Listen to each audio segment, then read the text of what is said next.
Well, I could not be more pleased today to welcome to the show my friend Edward Giordano. Hello, Ed.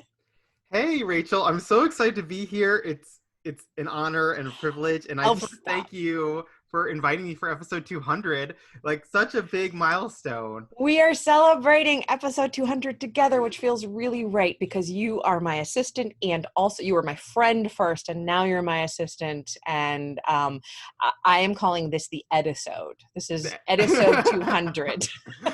Episode 200, that is so fun. Episode, yes. Let me give you a little bio for those of you who haven't heard me wax rhapsodic about you. Edward Giordano is a science fiction and fantasy author, podcaster, curler. Dude, I didn't know you curled. I love curling. Off-key singer, pop music lover, and avid Big Brother fan. The aim of his fiction is inclusiveness and exploring ideas that have remained unchallenged. Ed lives in Oakland with his boyfriend and their cat, Ripley. When he isn't watching curling bonspiels, is that how you say it? Yes, bonspiels, yeah. Bonspiels on YouTube or obsessively listening to podcasts, he is desperately trying to scavenge words together for his next fiction project. I know that all of that is true. Yeah, it's like it's my bio, so it's very Ed, that bio. It's very, but I didn't know about the curling. I've only been once a couple years ago, and it was the gosh darn most fun. Did you play or did you watch? Played. You played, nice. Played, yeah. So it was a Christmas holiday party for Lala's work. Oh, that's so awesome. We played in Oakland at the rink, and that's where I used to play. Oh my gosh, it was so fun. Okay. I love curling. Curling is in like two sentences. Yes. People hate on curling because like, oh, it looks boring. Okay, things that are good about curling. Fun. It's like chess on ice. That's number one. And number two, unlike football and basketball and baseball, where innings last variable amounts of time and you have no idea how long anything's going to last, the 10 ends of curling last the exact same amount of time, whether they're the first end or the 10th end. And you know what? I really like that reliability. I love that. I hadn't actually thought about that. That's so true. Yeah. It's up and coming. You get to wear a sweater. Like, I am the biggest knitter, probably. And like, I don't get to wear my sweaters in California, but if you curl, let's go curling sometime. Can we do that? Oh, I would love to go curling. The Bay Area Curling Club is currently building a dedicated curling rink. Oh, I heard that. Oh my goodness. So it's going to be super exciting. So I can't wait. The writers listening are like, what? But I will tell everybody listening, this is Ed. Ed, this is said with all the love in my heart. And as a person who sees you and appreciates you, you are the biggest weirdo in the best, most flagrantly intelligent, may I say, genius ways. Like, you get obsessed with strange things and then bring them to life in a particular way. Have you been told that your whole life? I have been told I'm a bit odd, certainly. I think it stems from, like, I don't believe in guilty pleasures. I just believe in pleasures. I love that. So that's where it all begins from. And yeah, I love what I love, and I'm unashamed about it. Period. And you know your stuff, and you have that mind like a steel trap when mine is a sieve. Like, once you hear something, you seem to retain it. I try to both retain it and apply it to my life. Oh, that's so amazing. I try. There's emphasis on the word try. I don't always succeed, but it's an attempt. Okay, so listeners, I want to take you back in my friendship with Ed. I think we first met at City Arts and Lectures. And it was one of those amazing moments when somebody comes up to you as a writer and say, "Are you Rachael Herron?" I was like, "Oh, yes, I am." And you had been listening to my podcast. And then we went out to breakfast with another friend of ours named Rachel, who's a friend of yours. And we formed this friendship. And every time we would go out, you would say to me, 15 genius things I should be doing with my business. And I would say 15 times, "Oh my gosh, I wish I could do that. I wish I had the time to do that. I wish I knew how to do that." And because you have one of the widest knowledge bases I know of the publishing industry, especially indie publishing, you just get it. You listen to everything, you know everything. And so there was a time, is it about 6 months ago that you lost your job? It was October of last year. Oh my God, so almost a year. Almost a year, yes. So again, in me being an asshole, like, we were out at breakfast, and he said, I just lost my job yesterday. And I said, I think I managed to say, I'm so sorry. Will you work for me? Rachel, I have to be so honest. Like the day before I lost my job, in a swirl of circumstances that still sort of haunt my nightmares. But beyond that, the fact that the next day we had this brunch planned, and you offered me a job to be your assistant, it made everything feel right. And like that, I can't overstate that enough. Like that, it was so glad. So I love working for you, and I hope I provide you more data than you've ever dreamed of having. I have so much data about my sales and about the ads that you get me. You are the BookBub whisperer. I have had, is it 8 now? Is this my seventh or 8? Seven BookBubs since you started working for me. Like I don't know what. I'm pretty tenacious. I'm pretty damn tenacious. And I feel like I have a hidden dialogue with the BookBub people. I'm like, you do too. I'm like, I know what you want. I could tell. And you're going to give it to me. You caress their brows as they're falling asleep. And they say, okay, Ed. But the one thing, and folks, right now, Ed has enough roster. He has enough clientele. So unless you want to woo him away from me, which you can try, I'm not trying to pimp him out right now. But I will say that, like, as this is a mutual admiration society right now, like, you help me sleep better at night because you have helped me do the things that I always wanted to do. And what you have done is what we talk about in the indie world, as everybody wants to do, which is making more products out of the products that you have. Like you nag me until I get you what you want. And it usually takes a lot longer than you want it to. But like, for example, right now, so for Fast Draft Your Memoir, you are getting ready to produce a workbook for me. All I have to do is come up with questions, and I haven't even done that yet. But after that, you handle the rest of it. And this is why I didn't have an assistant for so long. I tried several times. I tried people that I liked, hiring virtually. And I never felt that level of trust where I would just like give them the keys to all of the kingdoms. Like you could move to Baja right now on, selling things, you probably have the passwords to my bank account. You have the passwords to everything. You upload my books, you change everything. And I trust you completely. And I appreciate that so much. You help me so much. You really, really do, because I'm not good at this kind of thing. So the fact that you help me is amazing. Plus I want some help with Facebook ads soon. Thank you. Well, I hope, yeah. What I tried to do in my head is like clear off your plate, because it seems like there's like all this silly busy work that I actually don't mind, because that's like my podcast music listening time.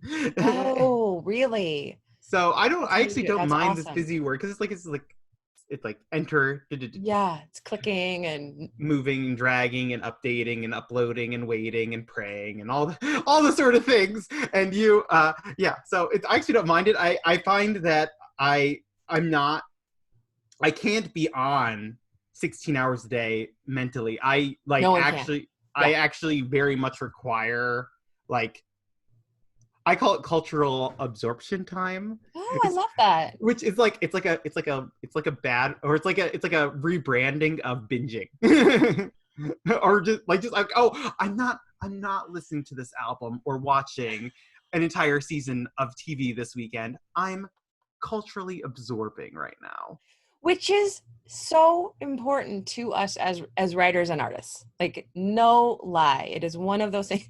I think I told you that, I have this I know it's not a guilty pleasure because there are no guilty pleasures, but I will watch a Real Housewife. I really will. And Lala was reading the next book, Hush Little Baby, and it's set in LA, and I like Beverly Hills, Real Housewives. And she said to me, I can see them in there. And I'm like, I know, I have been telling you, it's research. That's awesome. But you just have you have a beautiful way of living life, and you have you're just a beautiful person. And I'm really, as are you. You're a beautiful person. Oh, and we have worked so well together. Like, I can't even imagine us having an argument. And besides, you're always right. You are always right. I'm not always right. Sometimes, I'm I'm not. I mean, I'm not gonna say that I'm wrong, but I'm gonna say that I might be wrong for what you want to do with yourself, You're with an your idea. career. You're an idea generation machine, and you're like one of those tennis ball machines. You're just like what, and I go, that's a good one. Not for me. Not for me. Not for me. Yes, I can't believe I never thought of that. You know, so that's amazing. So, but let's talk about you and your writing. Your writing. That is what is important to us. And your first book came out this year. Congratulations. We're going to deviate from the normal questions because it's just you and me here. Mm-hmm. What was that like? What was it like having your first book out with that incredible cover? And it's a beautiful book, everybody. I have one in case. Good. It's so gorgeous. Ghostly Chords. Ghostly Chords, covered by the amazing Tommy Arnold, who was on your podcast.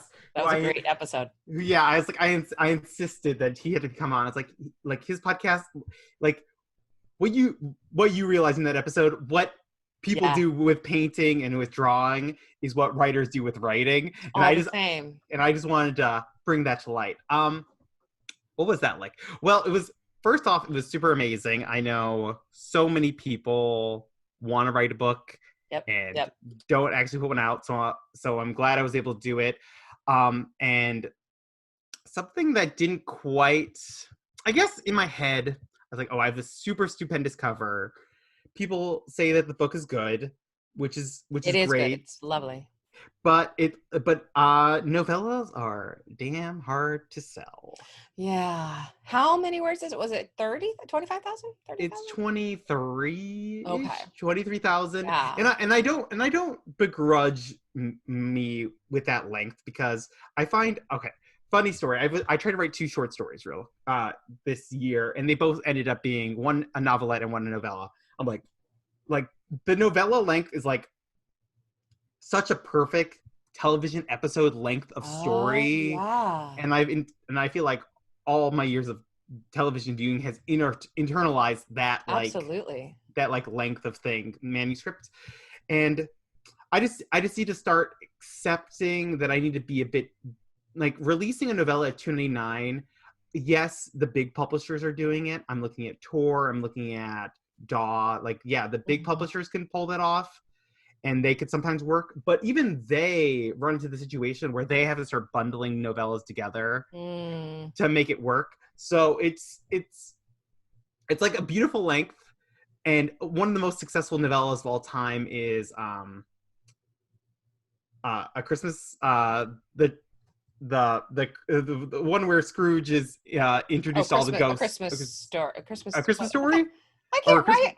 Or it's like it's a Christmas Carol or a Christmas Story. Christmas Carol. A Christmas Carol. That's like the most famous novella in the world. Yeah. And the most successful. And no one talks about that book like, oh, it's a novella. I wish it was longer. People just buy it and they read it over and over again. They get the audiobook. They listen to it every Christmas. That sort of thing. Like nothing's wrong with the novella format, except the audience isn't ready to accept it full-heartedly, which is like. And then the thing I was missing was the people that are really doing successful novellas are people that have novellas that are tie-ins to series. Which is what you keep trying to talk me into doing. Which I keep trying to talk Rachel into doing. Or they have a big marketing push from a big label, or they're releasing 3 to 4 novellas every 3 months. Right. So so just a standalone novella. I don't begrudge the decision, but it was not the wisest marketing decision. That being said, you have to get your feet wet, and I still think there's a lot of potential with it. I'm actually working on a prequel short story and then postquel short story, and I'm going to bundle that into a re-release of Ghostly Chords, so that it's technically a short story novella short story, but it'll look like a novel. I could sell it as a novel. It'll have the page length, and you can call it a collection, which people like. It's like kind of like a box set. So I think that's a great idea. I think that's fabulous. So but I learned so much, and I feel like. And you're a published author now. I'm a published author. Yes, and then there's like so much you don't know until you do it once. So, and I feel like I learned so much more about my writing style, like something that.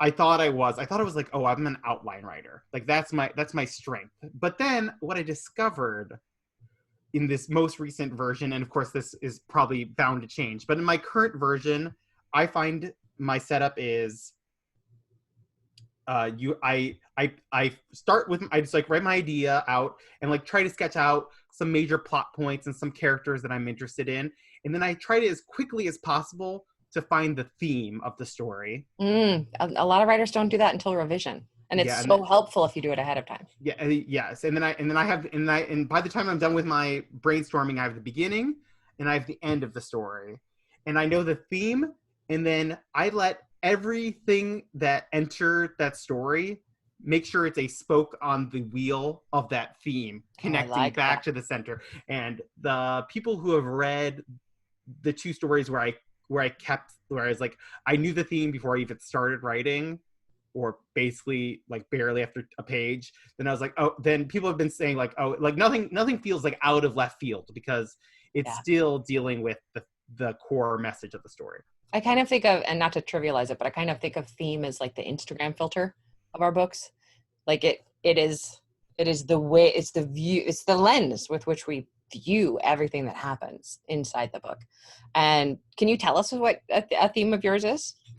Well, I've discovered that for the Ghostly Chords series, it's all about the sister relationship. Yeah. It's all about Darren and Glenn and how that evolves. And in my new story, it's all about like nostalgia and wanting to bring it back, but not bring it back in the same way, but bring it back in a better way. So I wanted to give you the premise of my, I'm hoping to release this novella this year. I do really hope to release it this year, and I want to tell you a little about it. It all came from, so I think I've told this a little bit to you, but for the audience's benefit, I don't know if you know about the Gross Mikkel banana. No, but I love this story. Please tell it. Okay, so love it. The Gross Mikkel banana is a variety of banana that kind of tastes like banana Laffy Taffy, which is like one of my favorite flavors ever. And it went almost extinct. You could still buy 5 bananas for $60 from this farmer in Florida. Oh my God, I thought it was extinct. It's almost extinct. It's very endangered. So that banana flavor that we enjoyed as children, that was the flavor of that banana. Yeah, that variety of banana. And then there was a musical song that went something to the tune of there is no bananas at the food stand. Something. We have no bananas today. Yeah, we have no bananas. Yeah.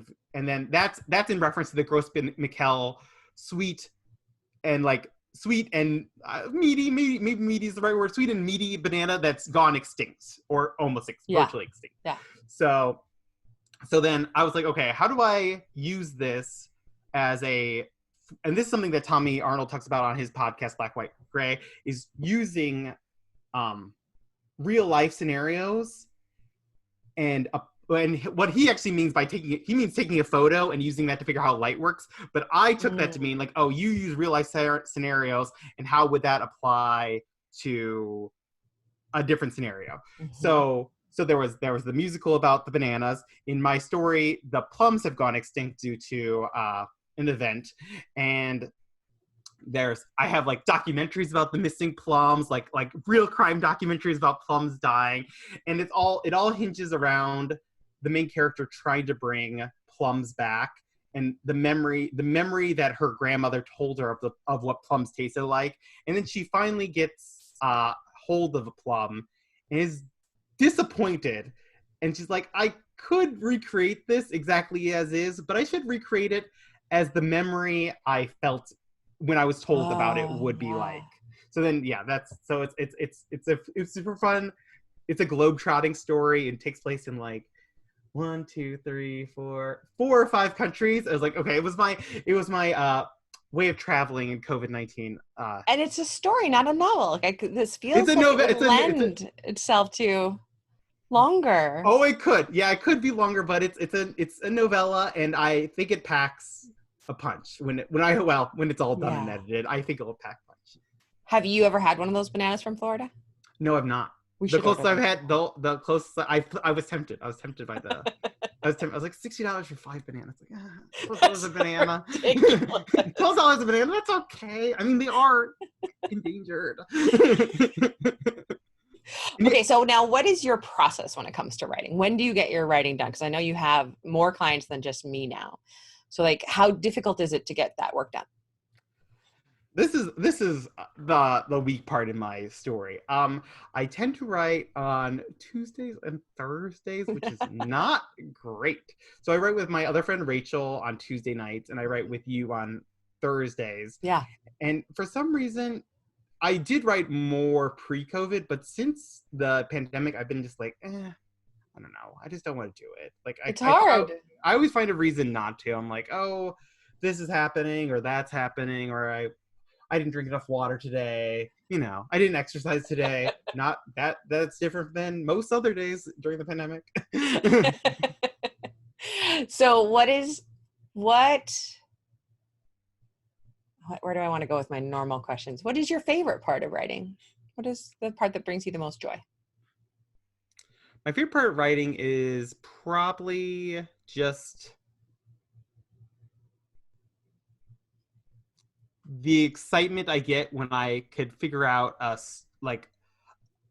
unique story that no one else will tell. And this is something that I was been struggling with. So I'm of two minds. Like, okay, so there's this one mind where you are unique and your story and your stories are a confluence of your life history and what you culturally absorbed in your life and events in your life. So that's so you're the only person who could write that. That's the apple in one hand. The apple in the other hand is if you write it and you like it, other people will like it. Like, hold on, these seem like opposite apples. Like this one's like yes, like you are unique, snowflake, special, and this one's like, well, if you write it, other people are gonna like it because you like it. So can you help cross hybrid that divide for me? Well, I think that the joy that you put on into the world with that, because every single person listening just got deeply invested in that banana, right? And they probably hadn't heard about it before. I think I had heard it mentioned, but I'd never heard it detailed like you had told me about. And the way that you're going to discuss these plums on the page with other people, it's that Stephen King telepathy thing that he talks about. You are creating something and then you are putting it later into somebody else's mind. And that is beautiful. And if you look back at your bio, that whole idea that you have on inclusion, on bringing everyone into the fold, that kind of goes along with those two apples, right? True. Can you, I didn't prep you for this because I thought, I told you we were just going to be gabbing, but can you tell us any craft tip that helps you out while you're writing? My craft tip, I would be, I think this is going to sound very silly and a little pedantic, but I'm going to say it Yay, anyway. I love both of those things. I say be bold with your writing, especially in your first draft. Especially in your first draft, like if you feel like this is like, I don't know, this season is like moving slow and it's not really working, and I don't know why. Just do a thing where you like summarize it in a paragraph. Do you know that you just said this season? Oh, what did I say? Oh, what? Well, yeah. Because you do. No, I really love that you know that about yourself, that you think about these episodically. No, that's so funny. No, I didn't even know. Yeah, I do think about it episodically. Yeah, but if you're bored, just like let it go forward. Wow. Like, and also something that also I had this is like the most silly recent discovery ever. But sometimes you just need to, like, for reasons that you don't understand, you just need to write 17 horrible pages for it to be summarized into 2 damn paragraphs. Isn't that the most annoying thing ever? But you couldn't have written the 2 paragraphs if you didn't do the 17 pages. Exactly. This is something I told you about from Americana by Chimamanda Adichie Ngozi that I really loved. One of the characters is at a party, and this character is like, oh, you're going to do this if you start working for me, you're going to do this, you're going to go fly here, you're going to have clients here. And then he's going through his whole like a monologue about how his business would be if he was employed by him. And at the last line of that paragraph was, and that's how it went. And then all of a sudden we're like jumped ahead 3 months later. He's like in with all these clients. He's working for this person he just met at this party. I'm like, damn. What a brilliant line. That is so brave. This is what it was. Like, it was brave. It's brave, but I know that when we were talking about it, I have this idea that when she wrote it, it was, she put all of it in there. Mm-hmm. Like, she probably had 17 pages of like doing the job and flying around and doing all the job. And then it wasn't working and it was boring. And and that's the way it went. And that's the way it went. I'm like, damn, that's just so brave. It's brilliant. Yeah. And then my other tip that I would probably bring is like, think about, I would say like, get really interested in this like stood ed thing. Get really interested in a unique history that people don't know about and try to apply it to whatever your scenario is. Like, I think something that was super successful for Emily Sant Mandel with her Station 11 book, she was like, oh, dystopia's hot. Like, that was the hot thing when that came out. But you know what isn't being discussed? That probably was true to her, was a Shakespeare troupe in a dystopia. Yeah. Like that's her unique twist that she brought to dystopia. Yeah. So you can bring your passions in wherever you go. Oh, of course I have lots of passions, but my thought is bringing the passions, because only you could bring the passions the way that you would bring them. I love that. And I agree with you. I agree. I really believe in not saving anything. Like, if you're passionate about it right now, spend it. Like Annie Diller says, spend it all, play it all, like put it on the page. And as you do, people go, oh no, but I got to save that idea for when I'm a better writer. No, when you're a better writer, when you've written more, there will be new ideas that will be just as exciting, but they can't backfill until you've used them all. Right. Mm-hmm. And I really see you doing that. You go deeply into a passion and you just chew it for all it is worth. Yeah, something that I in my introductory poetry class I took like for freaking ever ago was like, you can't talk about the world if you try to talk about the world, but you could talk about the world if you start with a brick. Yeah. Oh gosh, that's gorgeous. I was like, damn. So that was a little bit with the plums. Like, you can't talk like this. Like, thought of things that I touch on in the Plum story is like immigration, cultural assimilation.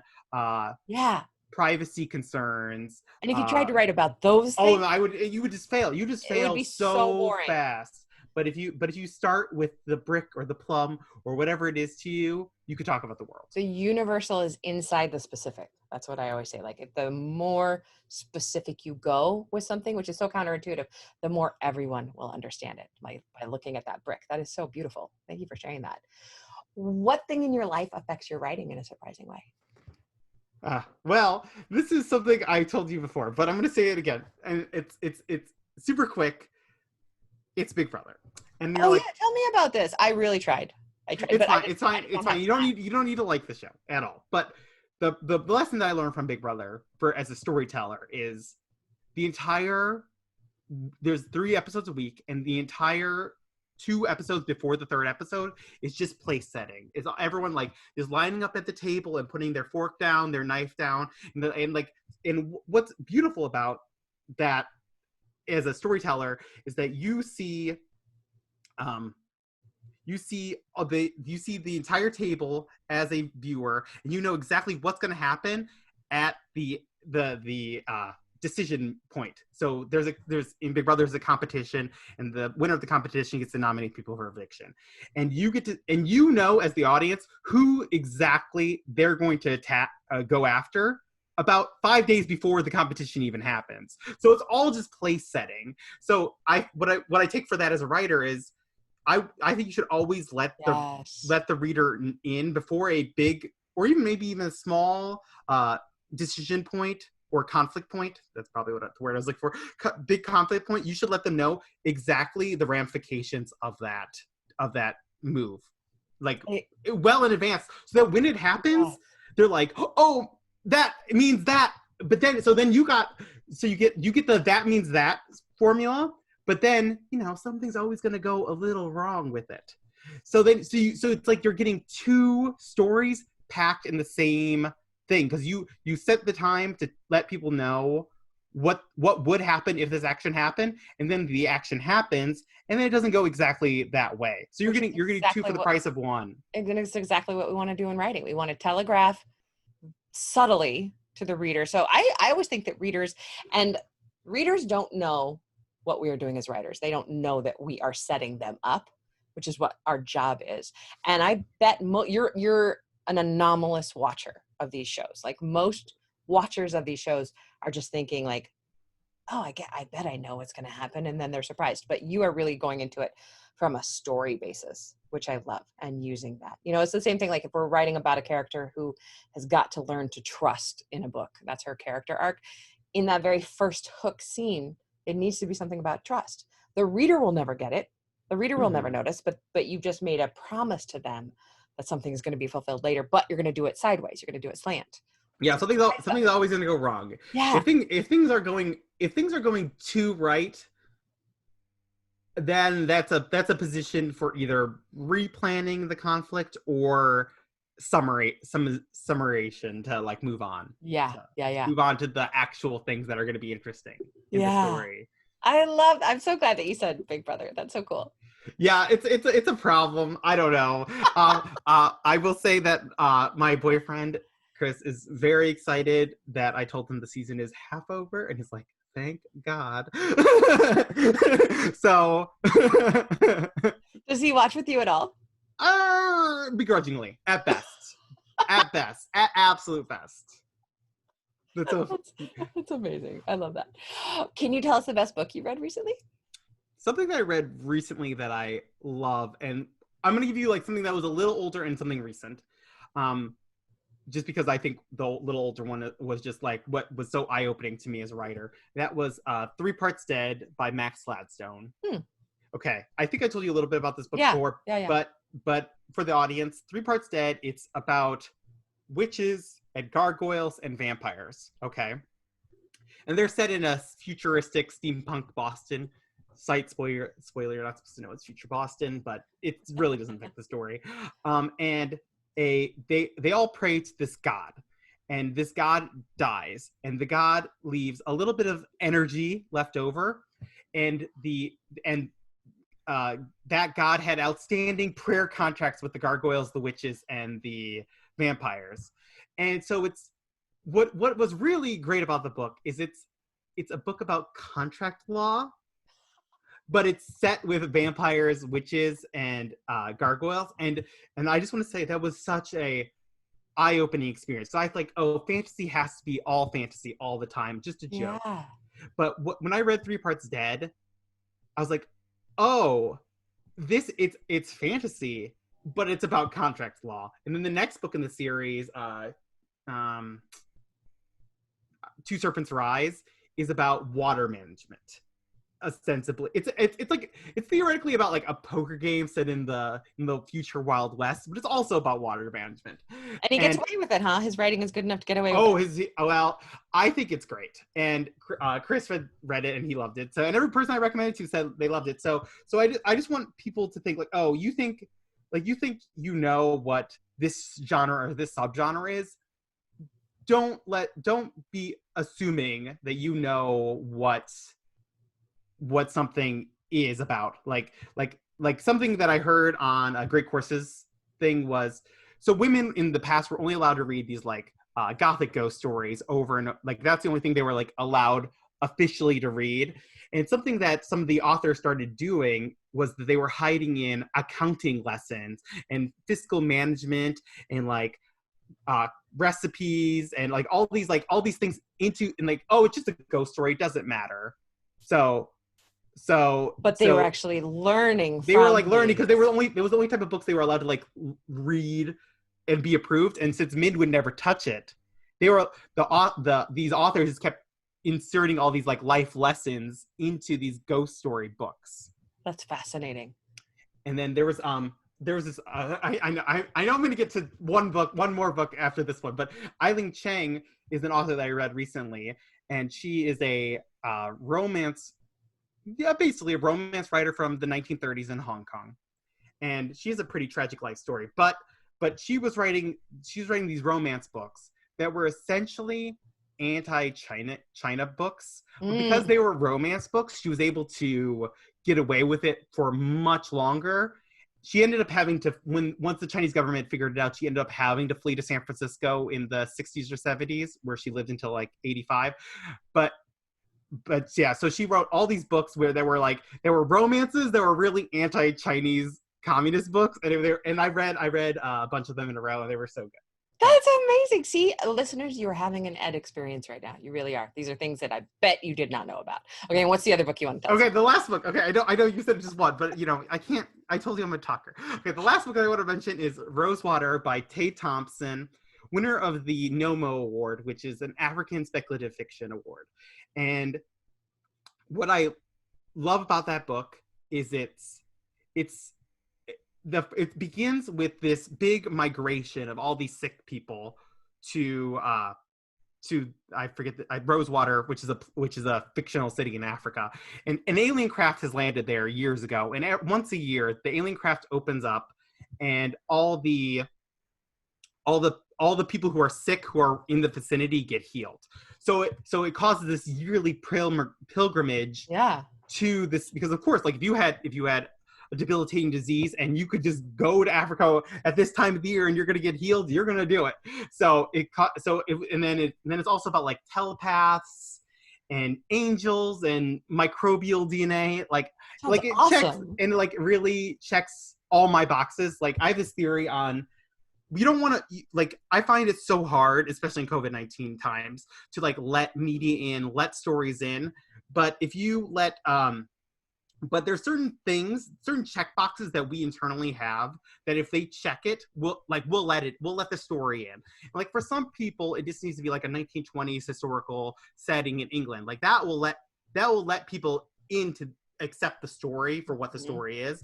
And for me, I think my things are like, I love like bigger philosophy questions about life, as long as it has like a little comedy, a little romance, a little horror. Like I like as long as it like I'm like, okay, but I don't want to be too core-ish, and I don't want to be too romance-ish. Like there's like we all have internally a checklist, and I think we should all think about what our checklist is, just so we could identify it. Like, oh, this is my checklist, and this is how I'll accept stories most easily.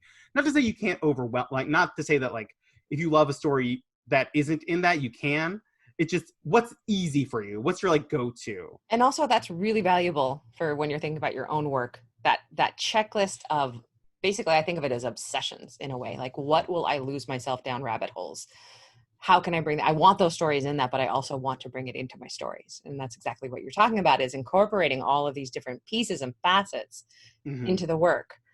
I want to ask you a quick question. Cool. Yeah.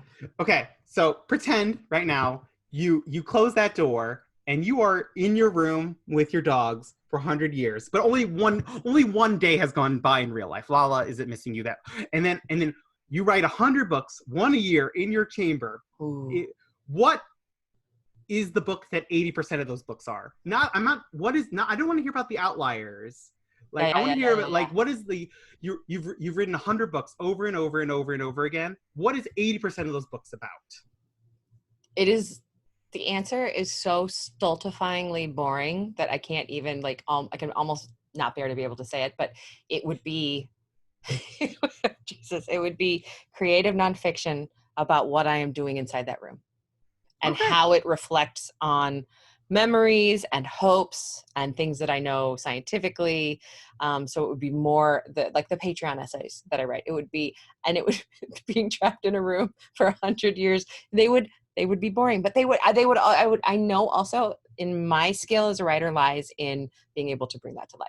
It wouldn't be thriller. It wouldn't be romance. It wouldn't be anything like that. It would be fully navel gazing, totally when I think of it, it sounds so narcissistic, but it's not. It's the extrapolation to the connectedness that I feel for everyone else, right? I'm turning this very difficult question back around on you. What would yours be? Well, I have the benefit of thinking of this, in case you did ask me. About 80% of the books, I think, would end up in this, like, high concept science fiction, geopolitical, immigration, culture exploration. Like, 80% of them would land, like Ghost Accords was like if you think about the Pink Floyd Prism, like, Ghost Accords was, like, to the right end of my prism, whereas Sour Plum Juice is like the full range of my prism. Yeah. So I think I would just like pop out books like that over and over again. I love like mixing cultures. Like so this is, I know you said earlier that I shouldn't wait to write a book, but I'm actually waiting to write this book, and you could. So I'm gonna retort against that because I don't think I'm capable of it yet. And what that is, I want, so in this future book, and this goes back to an Ursula K. Le Guin quote, which is every book teaches you how. Every book makes the rules, and once it makes the rules, the book must follow it. Yes. Okay, and then with that, I want to do where it's so Earth is going to get blown up, pretty normal subject, and America, they built a bunch of ships, and they have only so much money. They they can only fund the last half a ship for some group of people. So then another country pays for the other half of people. And then throughout the course of their 100-year journey in space, the English speakers and the people of another nation who speak a different language, they live on this generation ship. And I want it to be it teaching you, the book both creating an English other language Creole, and the book in narrative transforming into the Creole as you learn it. That's a lofty goal. Oh, that's why I'm not doing it right now. But I'm like, that's what I'm not doing. But it's like, just imagine, like you read this 900-page opus, and at the end of it, you're like, oh, I kind of understand. Like not only changing in dialogue, but actually changing in the narrative. Okay. So I'm gonna jump into teacher right now. Oh, please. And say that you should start that book as soon as possible, and you should write it as badly as you can, because this is your darling. This is probably one of the books of your heart, right? This is, there's a number one book of my heart, but it's easily in the top three. Easily. Yeah. We have more than one book of our hearts, just like we have more than one dogs of our heart, right? But then some dogs really get us, that kind of idea. So this is one of your books of your heart. And the longer you wait, this is why I say this, the longer you wait, the bigger you're going to build it up that it needs to be as good as it can be. No, you're forgetting that it needs to be a piece of shit that does not work for a long time.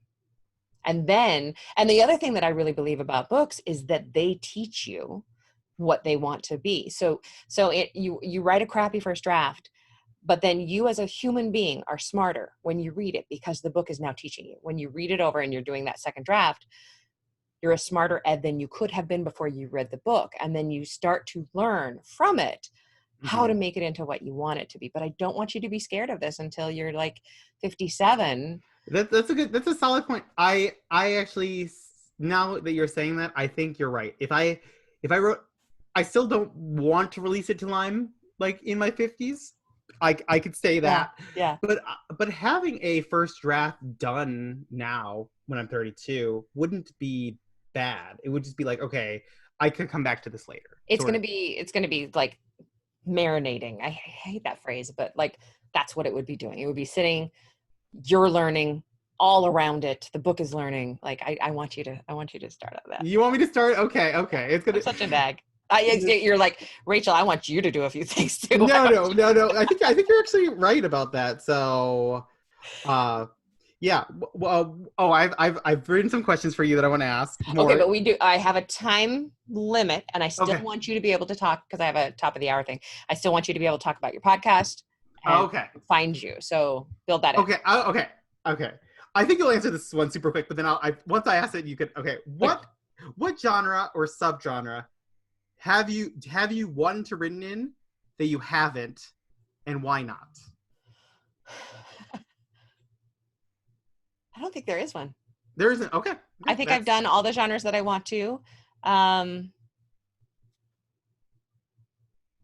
I cannot think of one, because I've written in 5 genres now, and they're the 5 that pull me the most. Okay. So if something occurs to me, I'll probably do it, because I have no problem. Okay, well, jumping ship. That's a great answer. My quick answer to that is, I'm a little tempted to write romance. Everyone likes a good Hallmark movie. Yes, I think you would do it so well. But I'm afraid of a lot of things. So what are you afraid of?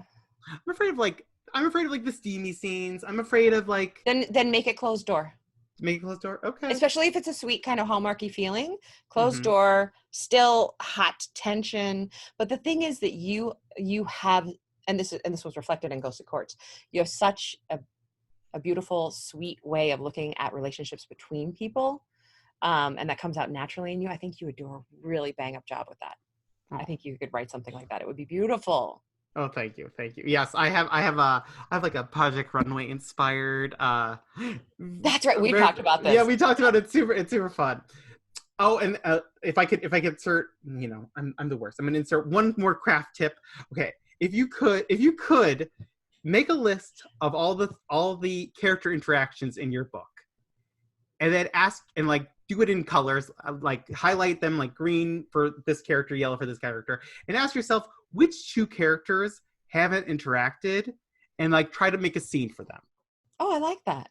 Just like that was actually how there was in the original draft of Ghost Courts, I ended up filling it in with like 3 additional chapters that were like, hold on, these 2 people didn't interact enough for me. So then as they interact with everyone, you're learning more about all of their facets or all of their sides. Yes, that was another craft tip I want to throw. But yes, I would love for you to all check out my current podcast, which is Linguistics Every Day. It's a little bit like the subtitle in my head is like the Dirty Globalist podcast. What does that mean to you? Like it's so like there's so much talk right now about American supremacy, American perfection. And I'm just like, well, of course, me being me, I'm like, let's turn that on its head and like, what can we learn from the world? So some of the recent episodes that I thought was really great was we had an episode where we just went through all the Slavic languages, the history of Slavic languages. Another episode we did the impact of K-pop, Disney, and Bollywood on media. And so Disney is Turkish soap operas that are really popular in South America. So Turkish soap operas popular in South America. That is people.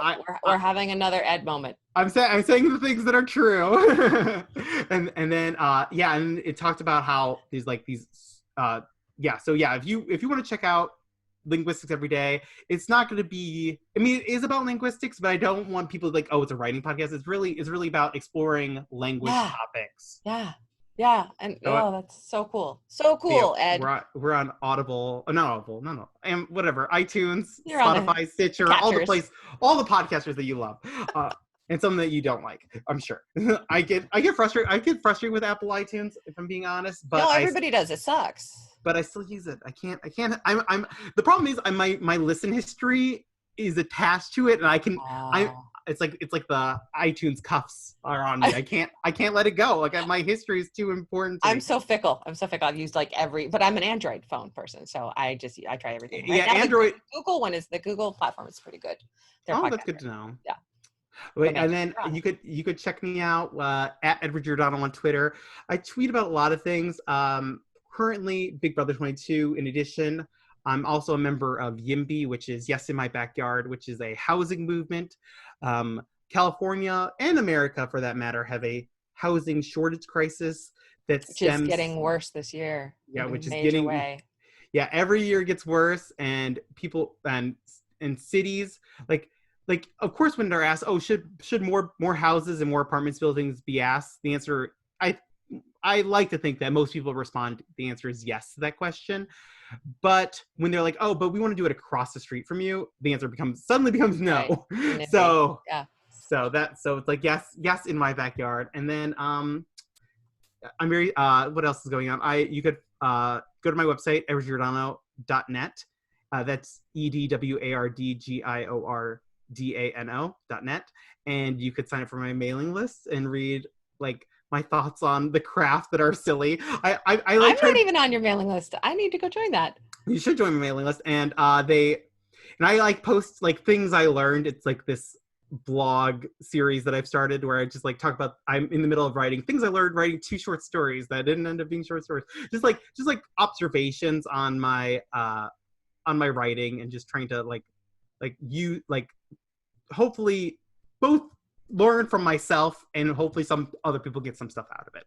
I'm going to join. Everyone else should join. And I just want to say that this 200th episode is just the best thing, because it is actually a reflection of like, I would never have met you if it hadn't been for this podcast. I want to know when I came up to you, were you like scared? It's like, oh, absolutely not. I was beyond flattered.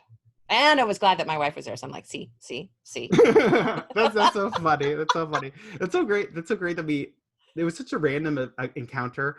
Yeah. So yeah, that's awesome. Oh, thank you, Ed. Thank you for Thank everything. you. Thank you for everything you do for me. And I really, really appreciate you. Thank you for being here today. Thank you, Rachel, and have a lovely rest of your day. Even though, yeah, have a lovely rest of your day. Thank you.